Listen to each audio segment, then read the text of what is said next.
horror this morning when I thought, having come up with an absolutely marvelous title for this talk, and having brought myself here, I'd done what I needed to do, and then I realized I actually had to give a talk this morning.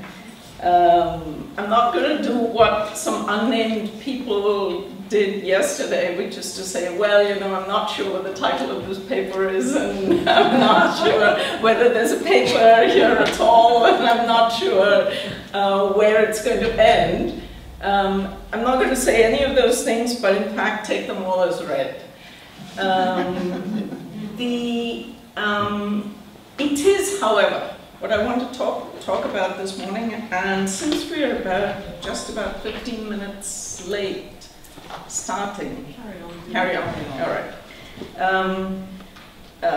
I am going to talk about something that I've worried about for many years now, and which is in fact encapsulated in the title of the talk.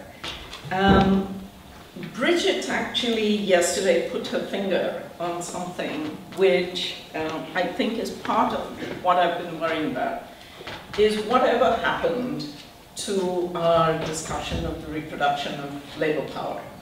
I want to sort of weave back into that discussion through the course of running through a variety of things. I suppose the other, and this I'm following in those same unnamed people's footsteps by saying that the subtitle, at least for this talk, could be how I stopped worrying and also stopped being an economist with apologies to Dr. Strangelove. Some people ask me, why tectonic? Why tectonic shifts? And my understanding of the geology of that is that it has to do with very, very slow movements in glacial time that can result in a completely unexpected explosion. You get either an earthquake or a volcano or, you know, what have you taking off. And I think that some of these plates that are shifting at the moment are somewhere near, I would like to believe, an explosion. But on the other hand, of course, that's the problem with tectonics, is it can take a few million years this way, that way. So my talk is going to be in two parts. The first is really about the terrain that we're speaking about, and the second is a little bit about the discourse and the politics of the issues. So I'm going to start a little bit tongue-in-cheek with the forces of production. In the field of human reproduction, we've moved, as we know, from the era of natural contraception, Billings methods, and combined with various mechanical ways of stopping the process of contraception through abortion, to where we are now, which is the brave new world of eggs, sperm donation, in vitro fertilization, surrogacy, and cloning.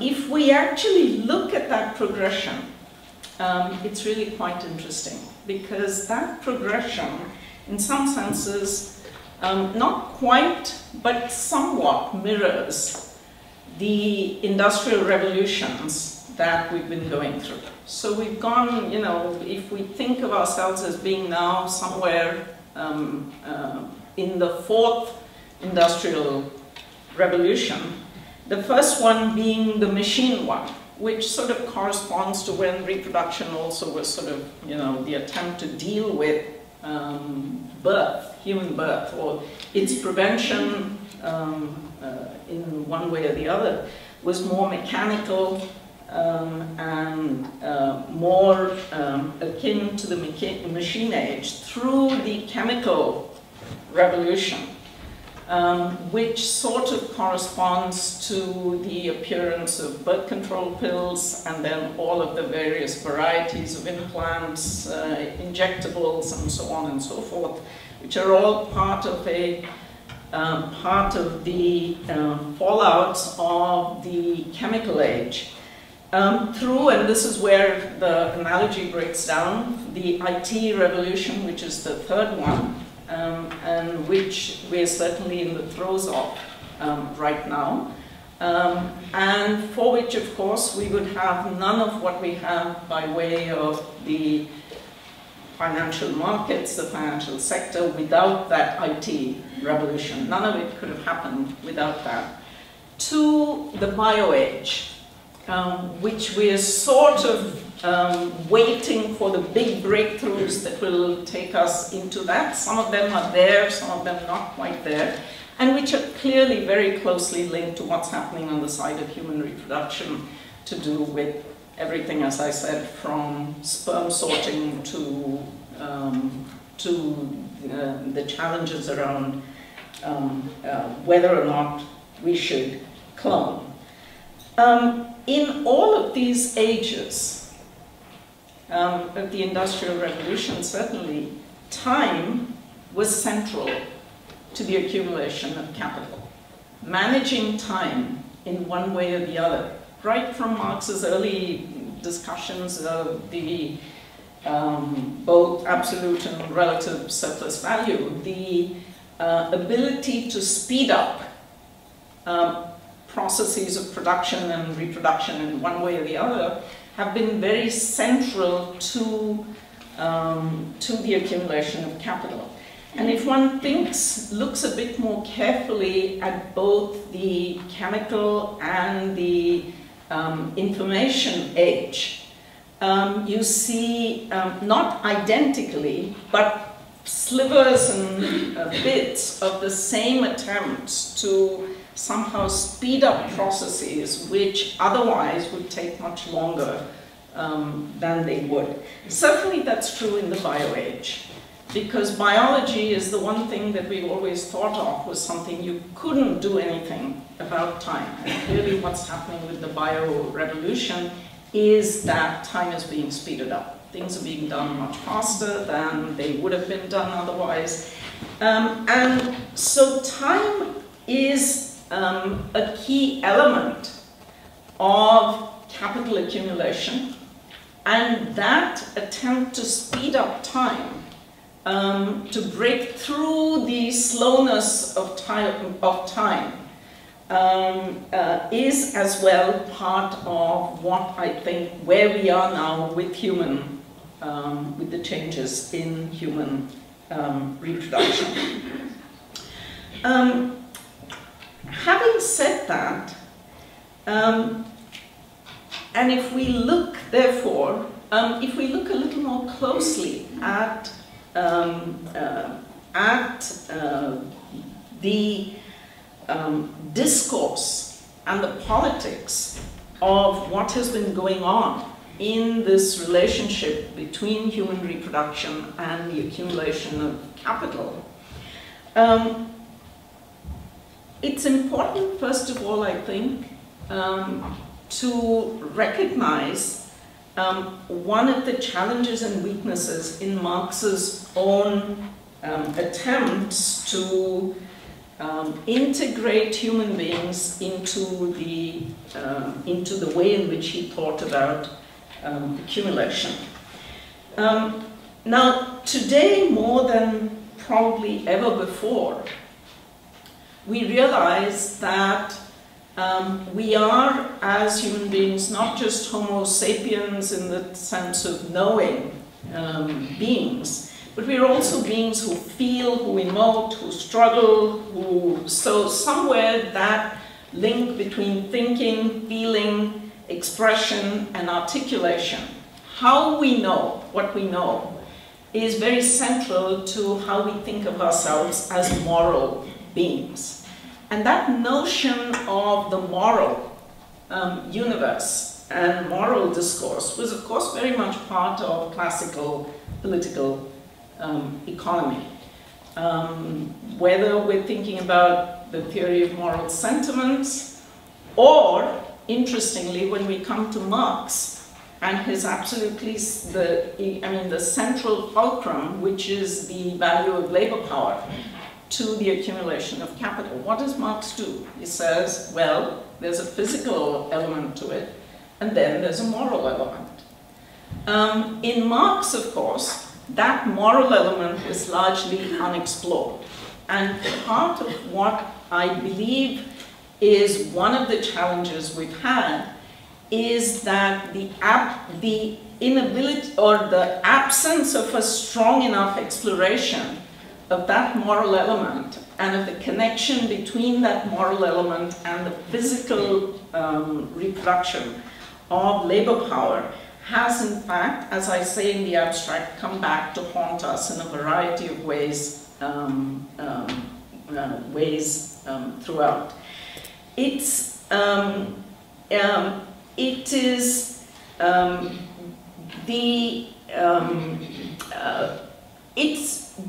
Marx's relegation of labor power to that mixture of the physical and the moral is all the more remarkable because it's happening, and he's writing at the same time that the church is beginning to redefine, and when I say the church, I mean the Catholic Church, is beginning to redefine its approach to abortion. From a relatively loose approach, which said, pretty much what most traditional systems of knowledge around conception had said, which is life begins at quickening, which is somewhere around the 5th month or so. The church, round about the 1870s, in fact, changes its view on that. Not without an internal struggle, not without lots of back and forths and different popes involved in it and so on, but basically to where abortion and the sense that abortion is an abomination, no matter which month it happens in, sort of happens at around that time. Now, that's happening in the public domain, and it's sort of fascinating that Marx really didn't pick up or have much to say about what was clearly a very central element in the question of how labor power gets reproduced. It is, of course, 200 years after, or thereabouts, my British history is pathetic, Henry VIII's great struggle against the Catholic Church over inheritance, labor, and moral authority. Who would have the moral authority? But a great deal of the struggle against the church, as we know, in that earlier period was around land. And it was around what primogeniture would mean in terms of the ability of land as a central part of the accumulation of wealth, who would control that land, and how it would be linked to inheritance. So you get already in this period, I mean, this has been going on for quite some time, this connection between, on the one hand, how you control reproduction, who reproduces, when they reproduce, how they reproduce, and what is happening in terms of wealth, land, and of course, as we move into capital, into the industrial capitalism accumulation that is not connected to land per se. It's also the time when Marx is writing that women are in fact struggling to find political voice. And it comes about, of course, a bit later than that. But you have the combination of the struggle for political voice and the struggle over sex and reproduction happening almost identically. I'll come back to that in a minute, but this is also the period when you're beginning to see the early versions of the germ theories of disease, the rise of public health, colonial expansion and consolidation, all of that is happening around that time. And it's fascinating if you look at Marx, which bits of it he picks up and which bits he just doesn't say anything serious about at all. But coming back to this struggle to find political voice, I think no pair of women is as interesting in this as the comparison and contrast between Annie Besant and Margaret Sanger in the UK and the US. Both of them very involved on questions of human reproduction. Margaret Sanger, we know a great deal about, publicly spoken about, is the, it's all of the big stuff around birth control and contraception. Annie Besant, people know much less about. People think of Annie Besant as the founder of the Indian National Congress and its first president. But Annie Besant, before she got to that, and which she did because she had to run away from Britain, having gotten herself in serious trouble over family planning tracts. And she was, before she became the supporter of the Indian nationalist movement, she was actually someone who was arguing strongly and publicly in favor of women's rights to control their reproduction. Now, the comparison, of course, stops there because you can also see the contrast, and in the contrast, we can also see the tensions in this. Because Margaret Sanger has been accused at various points, with some justification, of having in the United States largely sold out to eugenicists and racists in her attempt to get public availability of contraception to fall for and to use eugenics arguments at a period, of course, in US history when racism and the new forms, the post-slavery forms of racism were very much on the public agenda. And Margaret Sanger was clearly not on the best side of that political divide. Annie Besant, on the other hand, runs away from Britain and throws her weight entirely with the Indian nationalist movement against the colonial consolidation of empire, which of course was happening around that time of the turn of the century.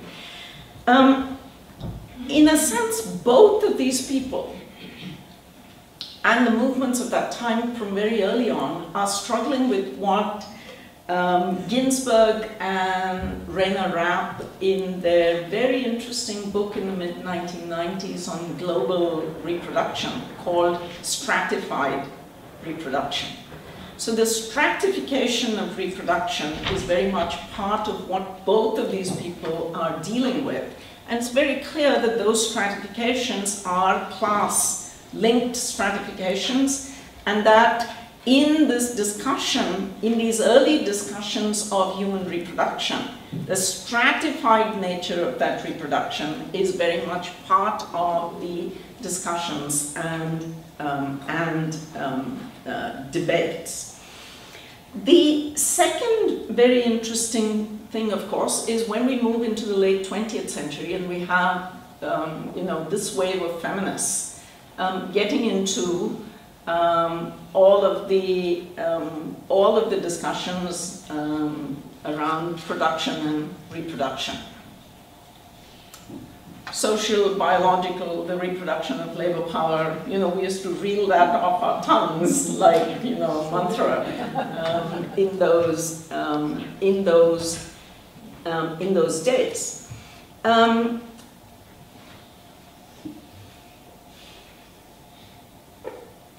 Somewhere,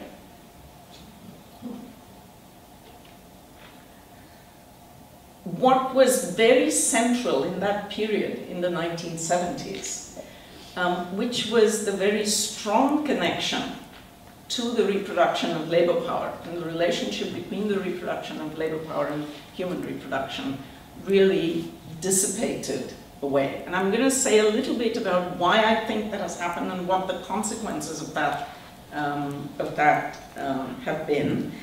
But it became a discussion about care work and the care economy, while it captured the element of care which went beyond work, seeing it as just any kind of work. On the other hand, it lost the labor power side of it. And I think Ruth, who's nodding her head vigorously, said this yesterday, but it's actually a very important element of the development of that discussion.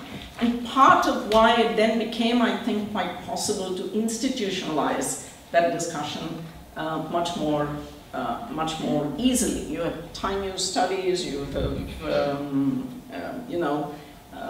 the Lancet's most recent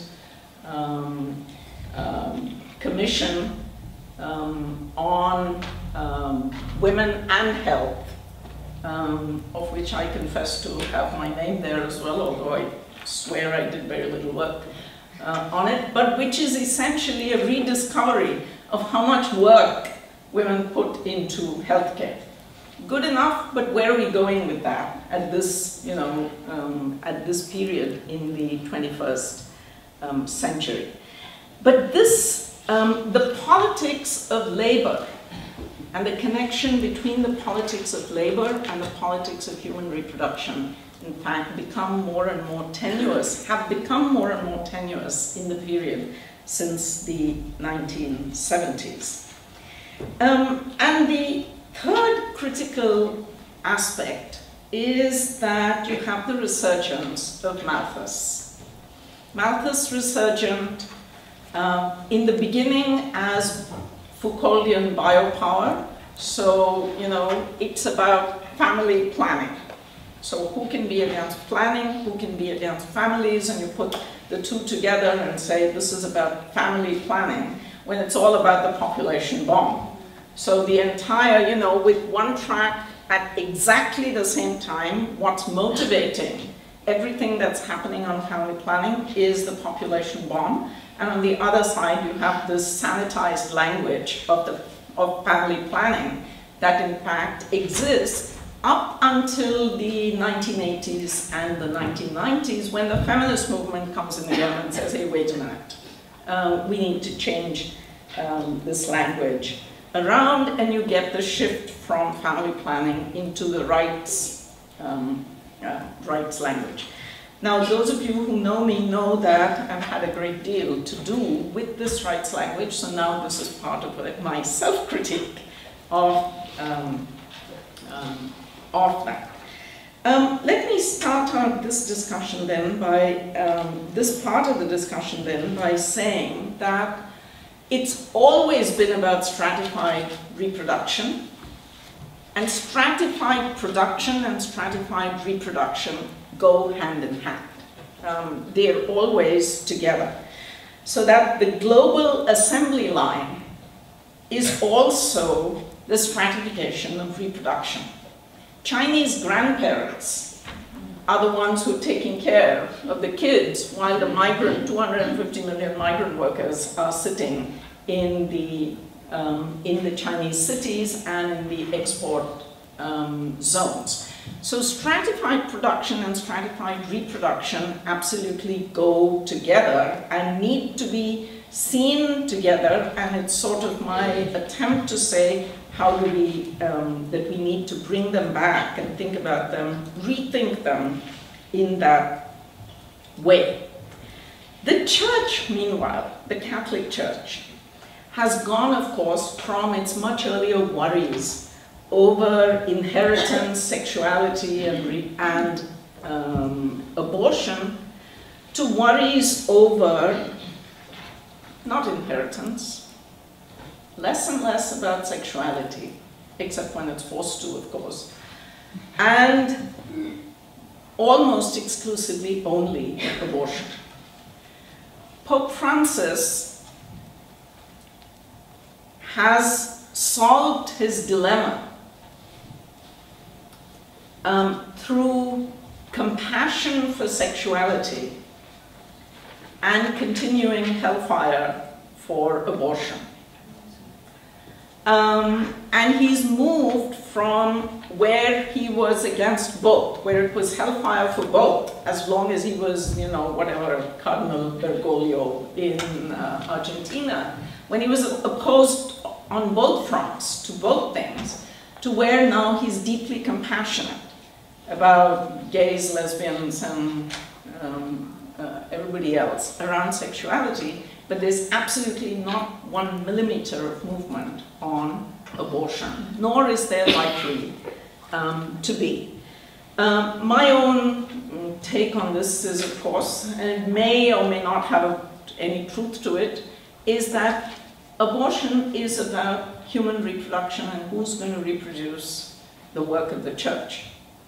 And what are you going to do if you allow all these women who are in fact holding up all of the real physical labor of the church to go off and do, get married, have babies, get distracted, do whatever, or not have them, and so on. So in a sense, the control over reproduction may well have to, as I said, that's just a probably wild speculation. It may have nothing to do with that.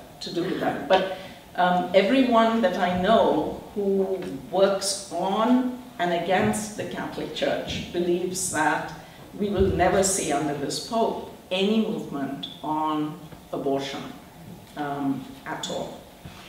The second very important political and discourse element is, what are the Islamics doing in this field?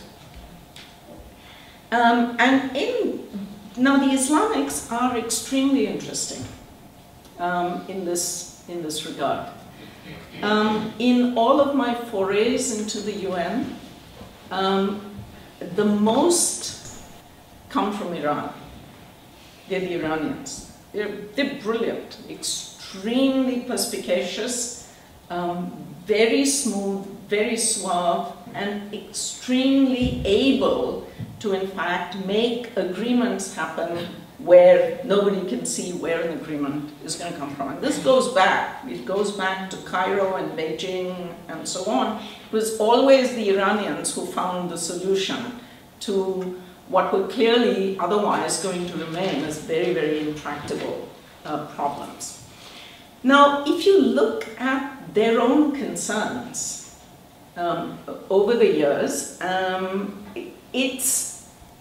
the biggest concerns have been around inheritance,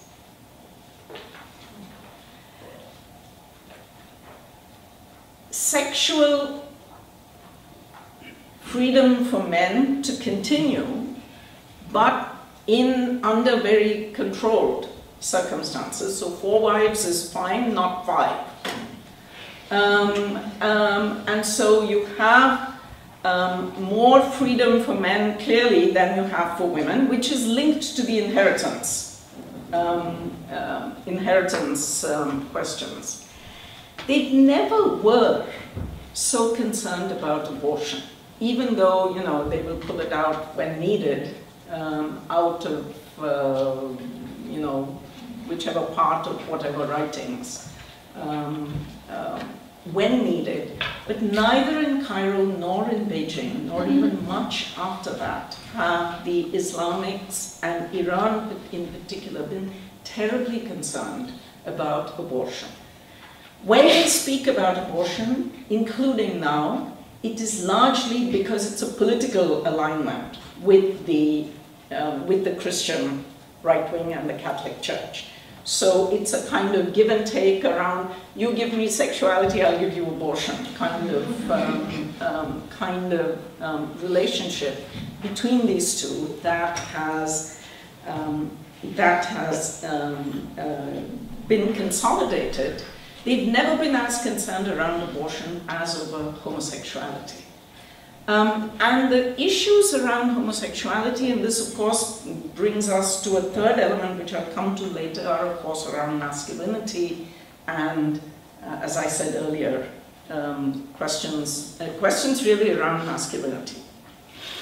Okay, third big player in this, of course, where are the feminists? As I said, this is my mea culpa, among other things. So, as we know, in the last 2.5, 3 decades or so, we've seen the emergence of the sexual and reproductive health and rights movement, of which, of course, feminists. This was the feminist response to the gaps in Marx, the movement forward from the 1970s discussions around reproduction. And in a sense, it was the grand compromise between liberal feminism and the more radical socialist end of feminism as well. Both agreed on one thing, that they were opposed to the Malthusian bomb, population bomb approach. But the question was between concepts of justice, of rights, and of choice. Which ones do you pick and privilege, and where do you weave between these three? Because clearly they're not the same things. We know perfectly well that choice and rights are not. And we know that choice and justice are not. The sliding and elision happens between justice and rights. And sometimes some people would speak about justice in the same breath as rights. And of course, they're not the same. They're not the same thing. Because justice is much broader than the question of rights. Justice, you can have a right. Now, where the elision happens, of course, is when you get into realization of rights, achievement of rights, substantive rights, etc., then you can start seeing sort of the attempts to say, well, that way of thinking about rights is actually about justice. But as we know, in the global arena, there is a fully fledged discourse around rights. There's no institutionalized discourse around justice. There's nothing. And it's whatever justice can be anything that anybody chooses it to mean. Whereas for rights, we have, sort of conventions and language and agreements and so on and so forth, which whether or not governments and institutions actually may take any steps towards realizing them, they exist and they're a kind of scaffolding for rights. So rights, in a sense, have elements, but rights have another value, which is why in the end, rights became the language of the feminist movement. And that is that it has elements as well. It can contain, when you start talking about achieving and realizing rights, you can move towards the justice end, but you can also move towards the choice end. So you can, in fact, incorporate individual freedoms, personal choices, and so on, which the feminist movement, of course, has been very, very strong in arguing about. That never mind, all of the social this and that infrastructure and architecture that you create for me. What is it that I individually, personally, am able to do or not do? What choices can I make? What freedoms do I have? So in a sense, it allows the possibility of sort of bringing elements of both together. Interestingly, of course, the feminist movement first only talked about reproductive rights.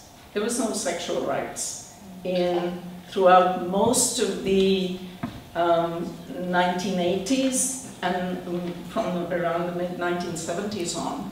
Almost all of the discussion was about reproductive rights. And you remember WGNRR, it's the word, whatever it's called, the word, I can never remember its name, the Network for for reproductive rights, which was at the forefront of that struggle. It was not about sexual rights. There was nothing much about sexuality in that discussion. It became clear, however, on the front lines of those battles, from Vienna through Cairo through Beijing, the three big sort of moments of the struggle, there was no way to avoid talking about sexuality for a variety of reasons that may seem obvious now, but were not so obvious then. But they were hard lessons learned sort of in the midnights of the struggles around these as they evolved.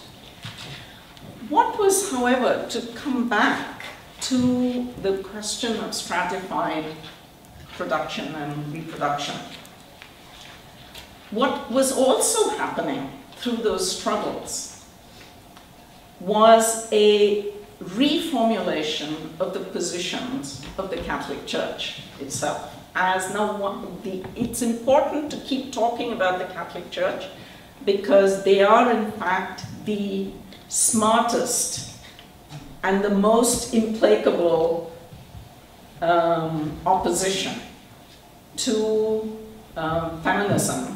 And having argued angels on the head of a pin for centuries, they're marvelous at, in fact, struggles over discourse.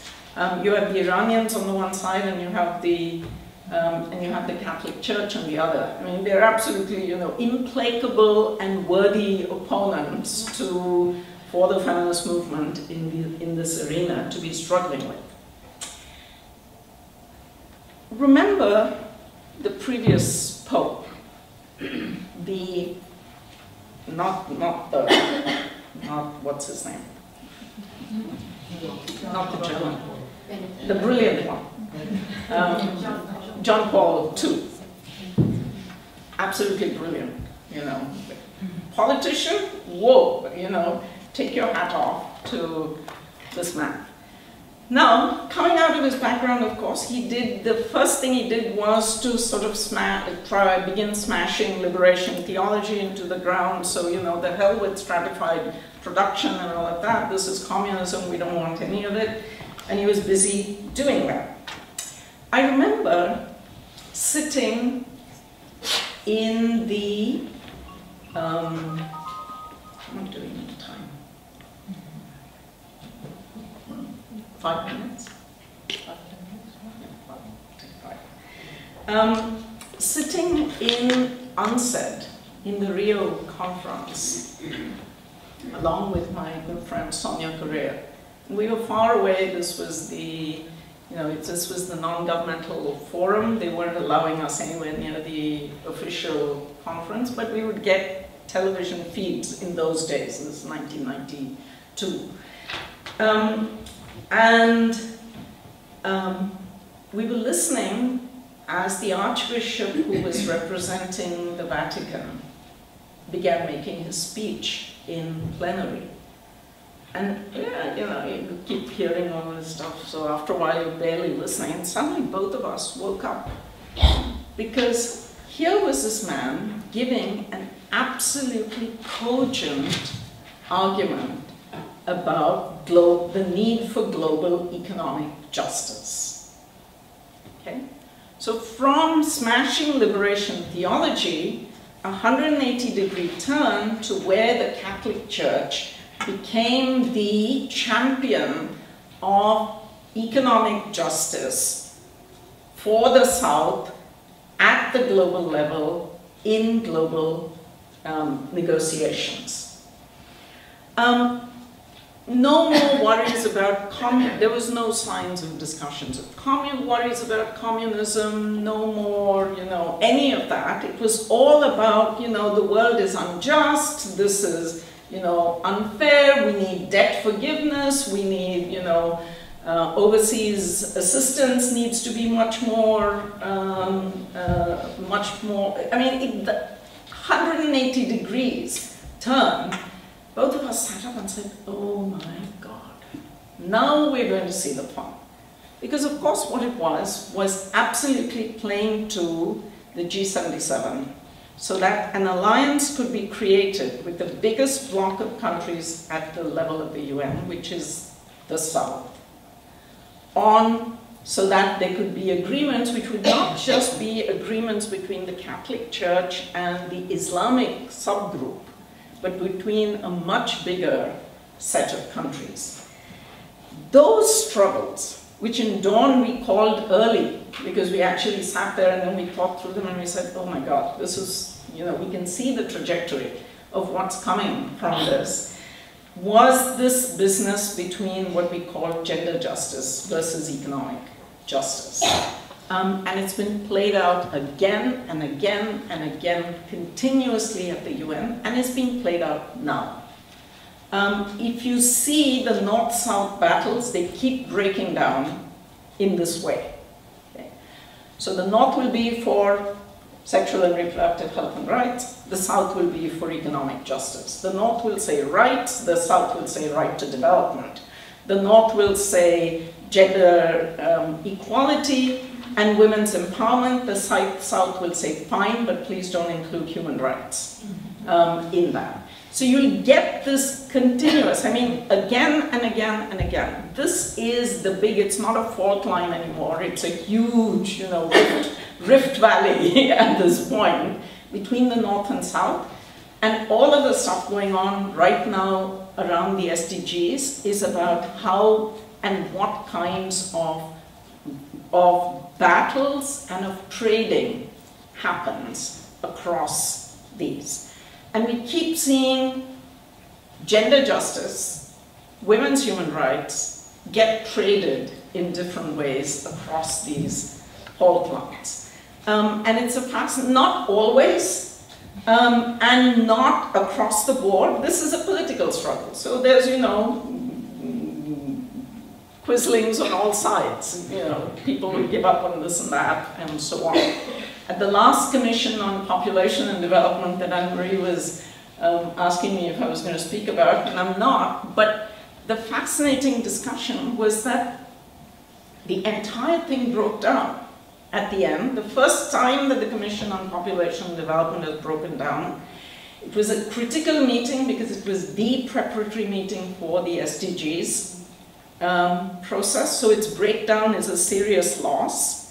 In terms of not clarifying positions, it broke down on foreign occupation. It broke down on Palestine. Of course, nobody will say that that's the case, but it actually broke down on the issue of Palestine. So it's gone beyond an economic justice versus gender justice to economic justice much larger, political justice. And the feminist movement, of course, keeps falling into those cracks. Because what are we going to say? Are we in favor of Israel on the foreign occupation issue? Are we opposed to, and yet Palestine is, of course, solidly part of the Islamic bloc when it comes to women's human rights on every front. So we are really in this very difficult and very hard position in relation to this. Let me just say a couple of words about the battle over sexual rights and how the shift has taken place from reproductive rights to sexual rights. And it's about two or three different things. One is it's a power struggle between the Catholic Church and the evangelicals. It's a struggle for power, for prestige, for position, and so on. And the evangelicals have basically upped the ante on the Catholic Church, knowing full well that the Catholic Church is on very thin ice when it's talking about sexuality. So, in fact, they like to disappear from the room if they can when the discussion comes up. Sometimes they make pontificatory statements, but by and large, they let the others carry that. And increasingly, it's the African group of countries that carries that. And of course, that has very much to do with the influence of the evangelicals in Africa. It's also very much around masculinity and the meaning of masculinity because it's about being against effeminate men versus women who are too powerful and too emasculating. So the subtext of all of this sexual rights battles is always an anti-women masculinity, reassertion of masculinity, and the women are in fact destroying the men because they're becoming too, you know, out there and they're finishing off. So, and this of course has resonated in Africa, in the Caribbean, increasingly now moving into the Pacific. So this struggle around, at a time, as I said, when the Catholic Church really doesn't want to say much around sexuality at all. Finally, the big thing, of course, that's happening and has happened, which brings me back to where I started, is the delinking of sex from reproduction, which is, of course, the bio-age that we're now in. And there's two parts to this, because we tend to think only in terms of assisted reproductive technologies. But there's another part to it, which is, of course, related to demography and the reproduction of labor power, youth unemployment, the fact that young people, if they get married at all and form families, it's at much, much later ages than ever before. So what are they expected to do? Be celibate till the age of 35? So, so it's part of it is about delinking sex from reproduction in the context of the entire rejigging of capitalist accumulation and production, the creation of labor power, which is precarious, I don't know what's the verb for it, precariatized, and unable to form families in the way that their parents did before. So it's in that context that this the delinking of sex from reproduction is taking place. So stratified production, stratified reproduction are in fact very closely together. Who can marry and have kids is who can have access to a steady income. And who can have access to a steady income depends on whether you're educated and are in a place where you can get a job. The other side of it is, of course, genetics. And here's where there's serious fault lines, because on the one hand, we of course have all of the biological advances that I talked about, but we also have huge fault lines. The fault lines around sex selection, abortion, disability selection, and rights around disability. The whole question of surrogacy and stratified reproduction, and who is it that's producing babies for whom and under what conditions. And there is a film that's all over the place now called Exploitation, made by an anti-abortion group. Very well made.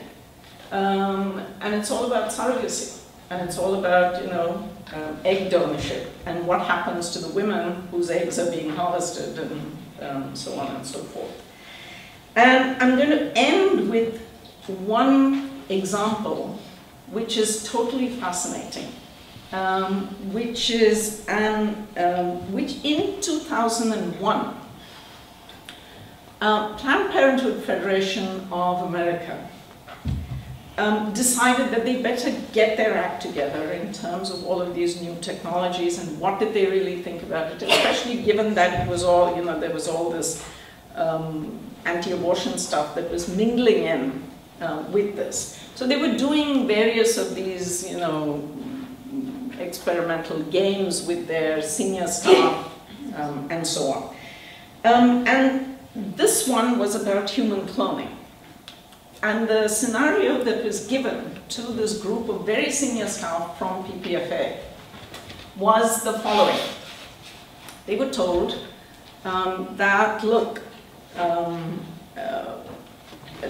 Let me get that right because I keep messing it up. The scenario was called Happy Workers, Creation of a Free Market Empire. Okay.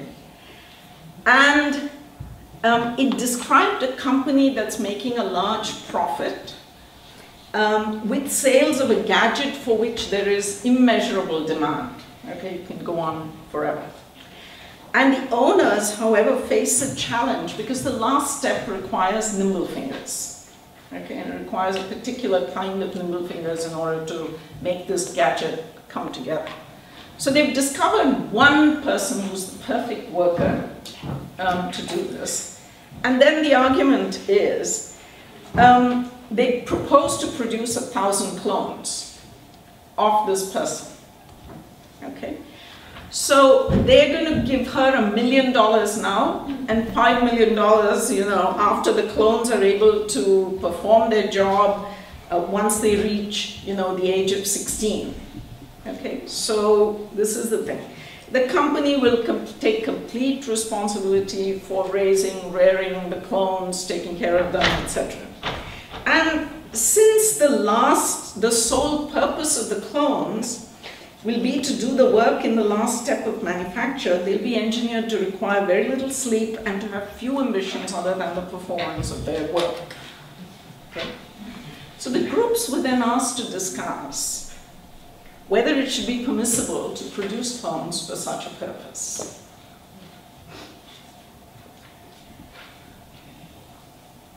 Apparently, all of the groups concluded that the decision should be a matter of individual choice.